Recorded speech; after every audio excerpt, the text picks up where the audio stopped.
우리 옆에 있는 분과 인사했으면 좋겠습니다. 오늘 하나님을 만납시다. 우리 한번 서로 인사하겠습니다. 하나님을 만납시다. 아멘. 하나님을 만난다라는 것은 하나님의 말씀 속에 숨어있는 귀한 하나님의 뜻을 내가 마음속에 받는 것입니다. 그렇죠? 많은 사람들이 복음이 전해지지만 그 복음을 받는 사람은요, 정말 그게 하나님의 은혜라는 생각이 듭니다. 아무리 믿고 싶어도 믿을 수가 없는 사람들이 있습니다.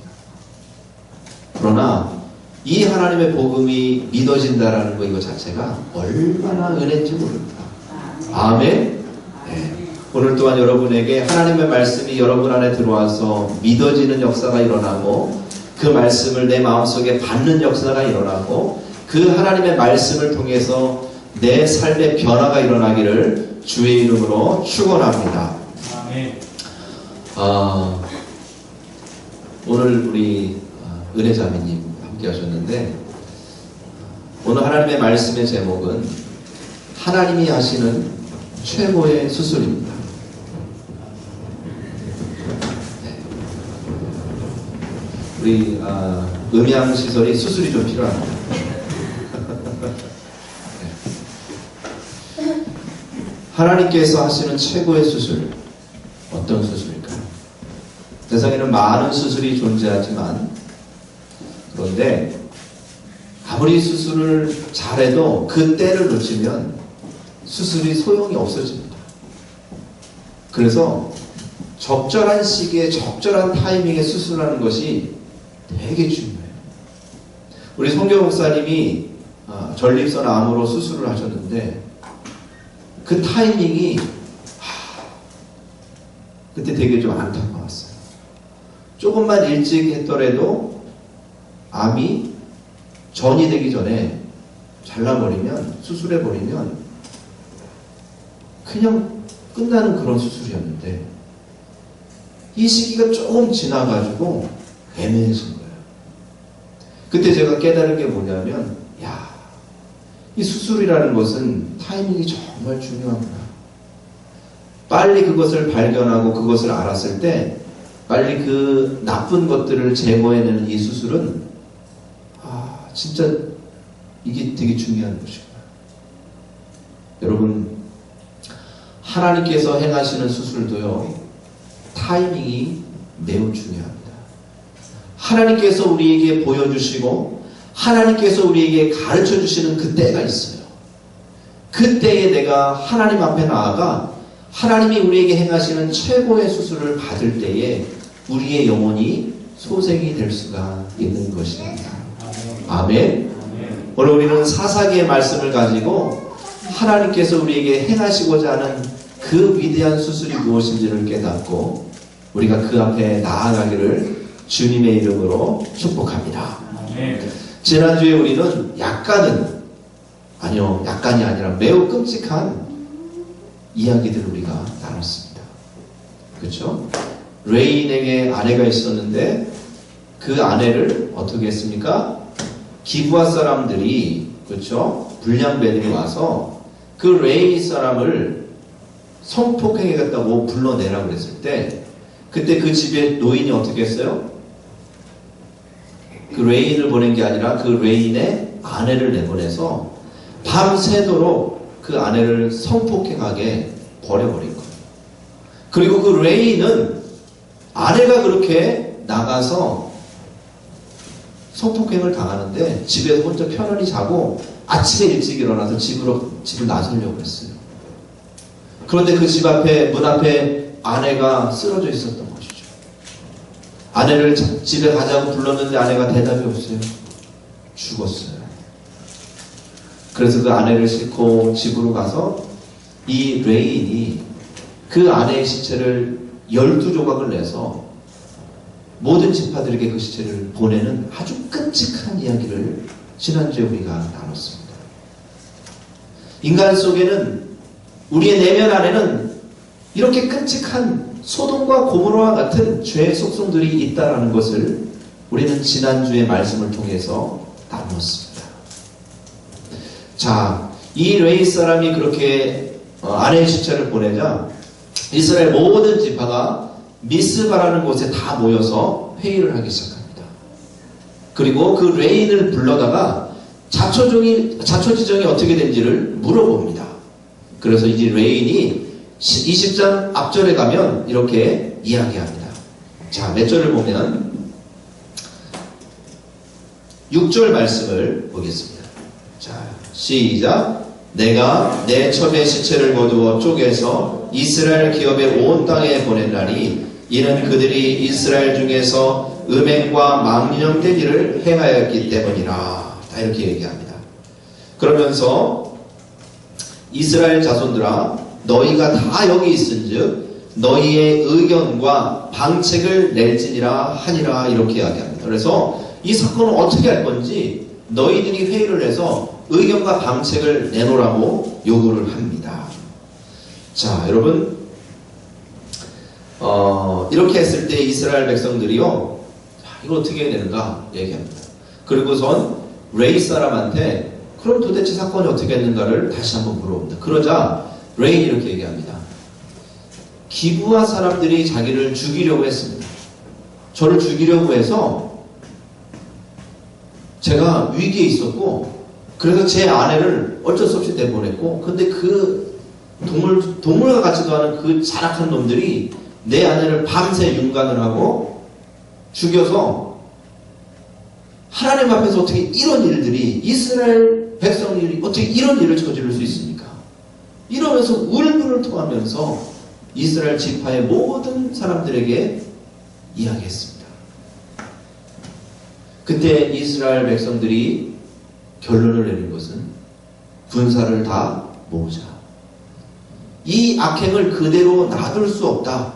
이렇게 결정을 해서 이스라엘 군사들을 모였는데 그 모인 군사가 몇 명이 됐냐면 40만 명이나 됐습니다. 여러분, 우리나라 군인들의 숫자가 몇 명인지 아십니까, 여러분? 우리나라 군인의 숫자가 몇이죠? 60만. 맞아요. 60만 명이에요. 그러니까 그 당시에 인구가 그렇게 그렇게 많지도 않았던 이스라엘 그 족속들이 40만이라는 군대를 모았다라는 거죠. 엄청난 군대를 모은 거예요. 이 악행을 도저히 두고 볼 수 없다라는 그런 마음으로 다 모은 거예요. 자, 그래서 이제 베냐민 지파, 기브아에 속한 베냐민 지파를 향해서 이스라엘 백성이 바로 쳐들어가는 것이 아니라 어떻게 하냐면 기회를 줍니다. 어떤 기회를 주냐면 전가를 보내고 사람을 보내서 베냐민 지파에게 이야기합니다. 자, 몇 절 말씀이었죠? 오늘 읽었던 말씀이 12절 말씀이에요. 자, 시작. 이스라엘 지파들이 베냐민 온 지파의 사람들을 보내어 두루 다니며 이르기를 너희 중에서 생긴 이 악행이 어찌 되느냐 이렇게 물어봅니다. 13절 시작. 그런즉 이제 기브아 사람들 곧 그 불량배들을 우리에게 넘겨주어서 우리가 그들을 죽여 이스라엘 중에서 악을 제거하여 버리게 하나. 자, 여기까지요. 여러분, 그러니까 우리는 너희들을 다 다치게 하고 싶은 마음이 없고 너희 중에 있는 그 악행을 저지른 그 불량배들만 보내라. 그래서 너희 안에 있는 무엇을요? 악행을 제거하여 버리게 하라.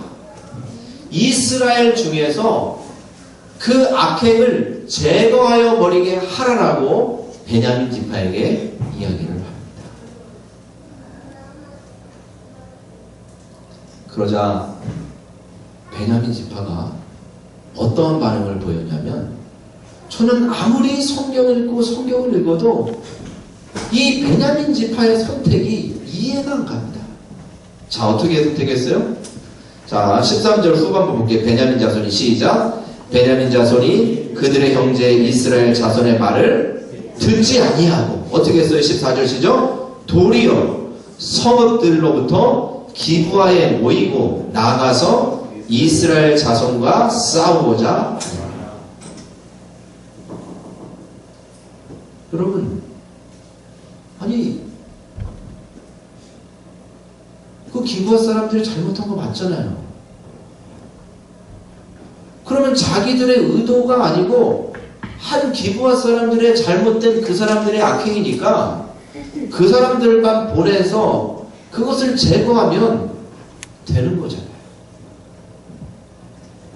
여러분 상상해 보세요. 이스라엘 40만의 군사가 쳐들어오는데 그 작은 베냐민 지파가 그 40만의 군사를 대적해가지고 이길 수 있는 가능성이 있습니까?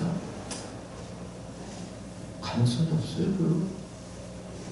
그런데도 자기의 잘못을 인정하지 않고 오히려 어떻게 했어요? 사람들을 모아서 이스라엘과 싸우겠다고 이러한 선택을 하게 되는 것입니다. 여러분, 저는 이 말씀을 들으면서 왜 베냐민 지파가 자기 안에 있는 악을 드러내고 그것을 수술하고 다시 하나님 앞에 올바른 지파로서 세워지는 것을 선택하지 않고 오히려 그것을 맞서 싸우는 선택을 했을까? 저는 정말 이해가 되지 않는 겁니다. 베냐민 지파의 잘못은 무엇이냐? 첫 번째, 하나님께서 말씀하시고 가라 하신, 정복하라 하신 가나안 땅에 가서 가나안 족속들 이방의 숭배로 물들어 있는 그들을 내쫓으라고 얘기하셨는데 그들을 내쫓지 않고 그들과 동화되어서 그들이 세속화되었습니다. 하나님의 백성이 세상 사람들과 어울려서 그들을 오히려 하나님의 말씀으로 변화시키는 그런 일들을 행하지 않고 오히려 세상 사람과 동일하게 세속화되어 버리는 그러한 잘못을 저질렀습니다. 이 베냐민 지파의 예배는 변질되었습니다. 그들의 예배 안에는 하나님만이 있는 것이 아니라 무엇이 있었습니까? 우상이 있었습니다. 하나님과 세상을 같이 섬기는 변질된 예배를 그들은 하고 있었던 것이에요. 여러분, 우리가 세속화되고 세상 사람들과 동일화된다는 것은 무엇이냐? 우리의 예배가 변질되는 것을 의미해요. 우리의 신앙이 변질되면 우리의 예배가 변질됩니다. 하나님의 예배 안에서 하나님을 만나려고 하는 마음과 간절한 마음이 사라지고 냉랭하고 차가워진 마음으로 하나님 앞에서 예배하는 변질된 예배가 이 땅에 만연해 있지 않습니까? 자기 안에 죄악이 있으면서 그 죄악을 하나님 앞에 내어놓고 회개하는 그런 신앙이 아니라 한쪽에 그 죄악과 암덩어리를 가지고 있으면서 계속 그것을 가지고 예배하고 신앙생활하는 그러한 모습이 이 땅에 만연해 있지 않습니까? 여러분, 우리 안에, 우리 신앙 안에 세상의 것이 들어오는 것을 우리는 경계해야 되며 세상의 것이 내 안에 들어왔을 때 그것을 수술하여서 그것을 내어버리는 것은 하나님의 뜻인 것을 여러분 기억하시기를 주의 이름으로 축복합니다. 네. 내 안에 있는 세상의 마음, 내 안에 있는 식어진 마음, 내 안에 있는 하나님이 기뻐하지 않는 마음, 그것을 하나님이 보여주실 때, 그것을 깨닫게 하시며 권유하실 때 그것을 제거하여 버리는 것, 이것이 얼마나 중요한지 모릅니다. 그것을 제거하지 않았을 때 어떤 참혹하고 비극적인 일들이 일어나는지 오늘 하나님께서는 이 말씀을 통해서 우리에게 보여주시는 것이에요. 아멘.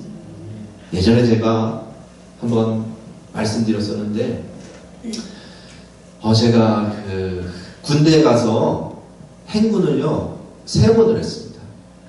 그러니까 보통은 2번 하고요, 운이 좋으면 1번 하고요, 정말 운이 나쁘고 정말 안타까운 사람이 3번 하는 건데 제가 몇 번 했다고요? 저 3번, 저 불쌍한 사람입니다, 여러분. 저를 불쌍히 여겨주시고 국민을 여겨주시고, 예? 제가 뭐 잘못하면 저 목사님 행군 3번 한 사람이야, 봐줘야 돼. 그런 마음을 가지셔야 돼요. 근데 제가 첫 번째 6월 달에 군대 가서요, 이제 점점점 더워지는데 행군을 하는데 긴장이 됩니다. 왜냐하면 바로 전 기수에 행군하다 쓰러져서 죽었다는 사건이 논산에 있었던 거예요. 그 얘기를 졸고 하는데 마음이 쫄깃쫄깃해지더라고요. 야, 나 잘못했다. 이거 행군하다 죽으면 어떡하지? 그리고 뭐 눈물의 고개가 있는데 거기를 넘어가는데 이 언덕을 올라가는데 거기가 진짜 힘들대요. 근데 거기 올라가다가 갑자기 심장이 막 그렇게 돼가지고 쓰러졌는데 수송했는데 죽었다. 그런 얘기를 듣자마자 되게 긴장이 됐었는데 아무튼 그런 긴장된 속에서 행군을 하기 시작합니다. 근데 제가 이제 행군에서 이제 시작해서 한 2분 3분 지나는데 이 발바닥에 뭐가 걸리는 거예요. 그냥 아주 자그마한 돌인 것 같아요. 그래서 돌이 여기 발바닥에 자꾸 걸려요. 그래서 에이 뭐 이 정도 돌이야 뭐 괜찮겠지. 그러면서 계속 행군을 했습니다. 30분이 지나니까요. 발이 조금씩 아프더라고요. 1시간이 지나니까 그 돌이 얼마나 나를 아프게 하는지 미쳐버릴 것 같아요. 그래서 제가 후회를 했습니다.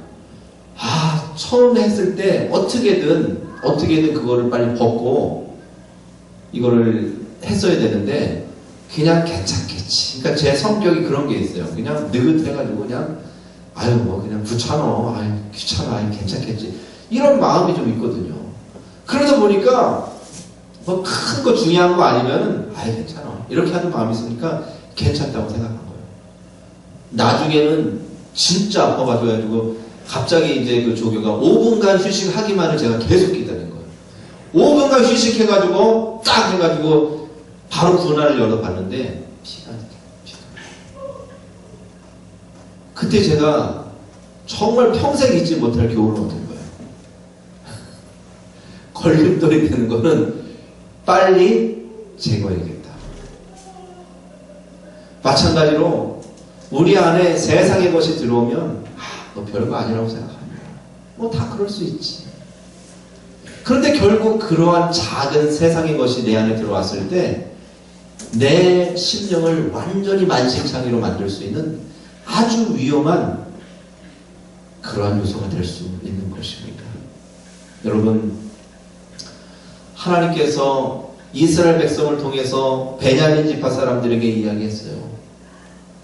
너희 안에 있는 악을 제거하여 버려라. 너희 모두의 잘못이 아니라 그 안에 있는 악을 제거해 버리자라고 제안했을 때 베냐민 지파가 그때 그 얘기를 듣고 하나님 앞에 회개하고 그 악을 제거하였다면 베냐민 지파는 축복의 지파가 아마 될 수 있었을 것입니다. 또 하나는 베냐민 지파가 무슨 잘못을 저질렀냐면 자기 안에 있는 악을 제거하지 않는 것뿐만 아니라 무엇까지 했냐면 자기의 동족과 싸우는 일을 행하게 됩니다. 여러분, 같은 족속끼리 싸우는 거예요. 처음에는 제가 이것이 와닿지가 않은데 갑자기 읽다가 제가 6.25가 생각났어요.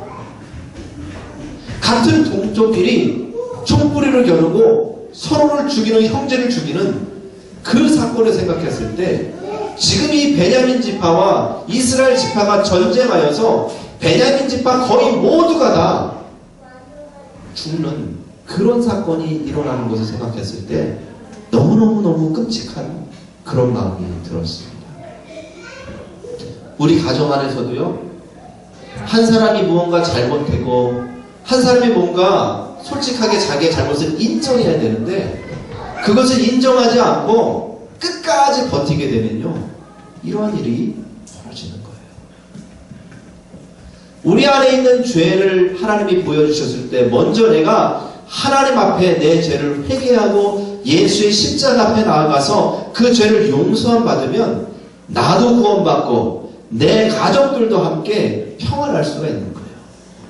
그런데 그것을 끝까지 인정 안 하고 그 갈등을 내 마음에 가지고 있고 나는 왜 그런지, 왜 내가 그 사람과 싸우는지도 몰라요. 지금 보세요. 베냐민 지파 보세요. 예? 아니 그거 내어주면 끝나는데 그거를 내어놓지 않고 이스라엘과 싸우기를 결심하잖아요. 참 미련한 거예요. 참 미련한 거예요.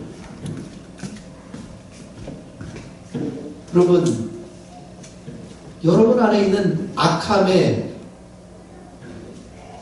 그 종기들을 그냥 방치하지 마시고 그것을 하나님 앞에 가져가서 하나님, 내 안에 이러한 잘못된 마음이 있습니다. 하나님 수술해 주세요.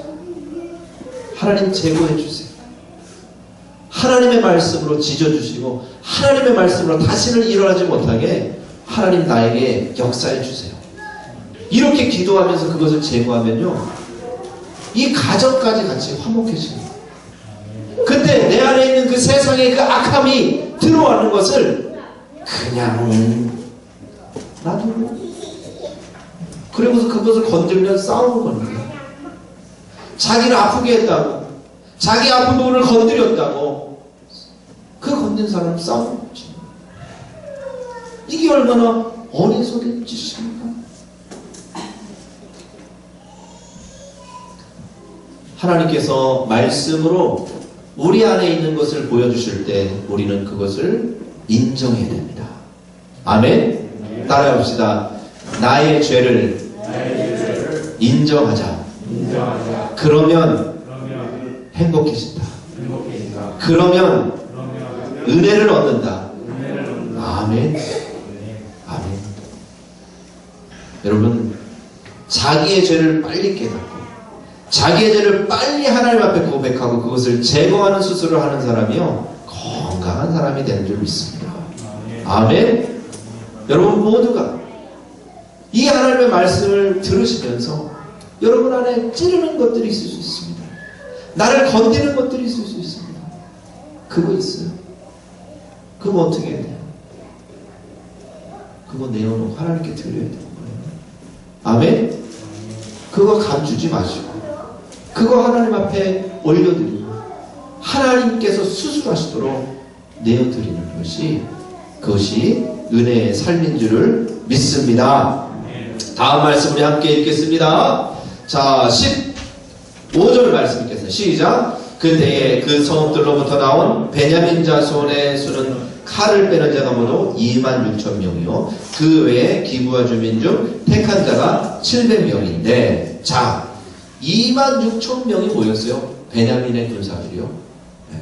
그 다음에 17절 말씀 시작. 베냐민 자손 외에 이스라엘 사람으로서 칼을 빼는 자의 수는 얼마라고요? 40만 명. 그렇죠? 26,000 대 40만 명의 싸움이 시작되는 거예요. 그리고 이 싸움도 다른 왼수하고 싸우는 게 아니라 같은 형제끼리 싸우는 아주 미련한 짓을 하고 있는 거예요. 형제끼리 칼로 찌르고 죽이고 이런 일을 하고 있는 거예요. 여러분, 얼마나 안타깝습니까? 왜 이런 일이 벌어집니까? 자기 안에 있는 죄의 모습을 인정하지 않고 내어놓지 않으니까 이런 일들이 벌어지는 겁니다. 여러분 여기 보세요. 사람들과 여러분 갈등하고 싸우는 거 있으면요, 한번 생각해 보세요. 그 사람이 그것을 깨끗하게 인정하면요, 싸움이 됩니까 안 됩니까? 싸움이 돼요 안 돼요? 안 돼요.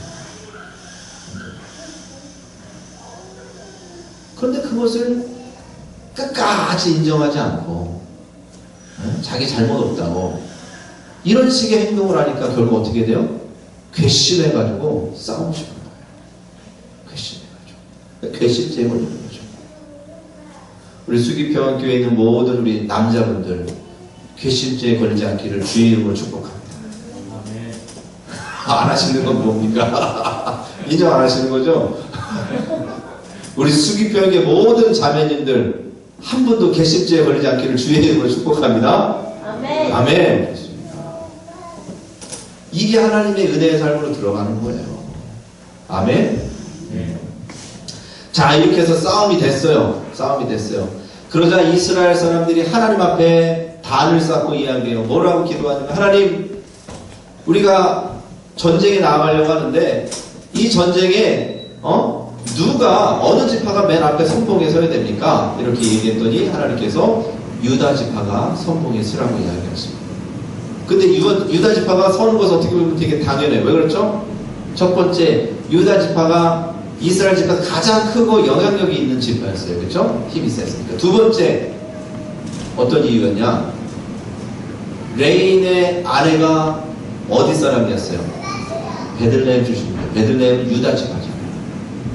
자기 지파의 여인을 그런 식으로 했기 때문에 어떻게 보면 유다 지파가 선봉에 서는 게 맞습니다. 그렇게 해서 전쟁에 나갔는데 놀라운 것은 유다 지파가 이스라엘 지파가 나가는데 졌어요. 그 적은 사람들한테 진 거예요. 두 번째 또 앞에 나가서 이스라엘 백성들이 또 하나님께 기도하면 하나님, 내일 우리가 전쟁에 나가는 것이 맞습니까? 우리가 우리의 형제를 쳐도 됩니까? 이렇게 기도하자 하나님 나가라 얘기합니다. 또 나가는 거 어떻게 됐어요? 또 졌어요. 약 18,000명의 군사들이 죽었어요. 세 번째 대안이 돼가지고 이스라엘 백성이 또 하나님 앞에 합니다. 하나님, 우리가 전쟁에 나가는 것이 맞습니까? 그때 하나님께서 뭐라고 말씀하세요? 내일은 너희들이 반드시 승리할 것이다. 이렇게 말씀을 주십니다. 그리고 나서 이스라엘 백성이 이번에는 간계를 씁니다. 자, 맨 앞에 사람이 딱 가가지고 한데 진척을 하는 거야. 그러니까 이 베냐민 지파가 또 기가 살아가지고 오늘 이것들 가만히 두지 않겠다 그래가지고 우르르 성으로 나와가지고 이스라엘 지파를 치러 나옵니다.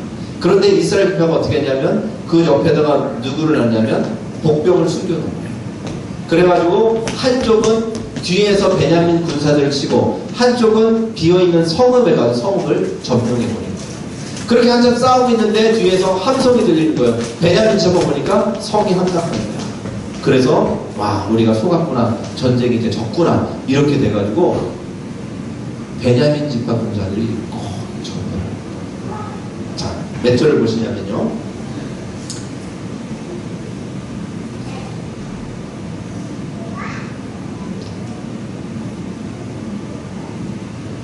자, 41절을 보겠습니다. 시작. 이스라엘 사람은 돌아서는지라 베냐민 사람들이 화가 자기들에게 비친 것을 보고 심히 놀라 이스라엘 사람 앞에서 몸을 돌려 광야길로 향하였으나 군사가 급히 추격하며 각 성읍에서 나온 자를 그 가운데서 진멸하니라. 그들이 베냐민 사람을 에워싸고 기브와 동쪽까지 추격하며 그 쉬는 곳에서 짓밟으매. 자, 시작. 베냐민 중에서 엎드려진 자가 18,000명이니 다 용사하라. 26,000 중에서 18,000이 다 죽었어요. 베냐민의 이 인구의 거의 C가 이제 다 말라갑니다. 그래서 이제 다음 21장을 보면 베냐민 지파가 이제 자손이 없어가지고 그 걱정하는 것이 나옵니다. 여러분, 여기 보세요. 베냐민 지파가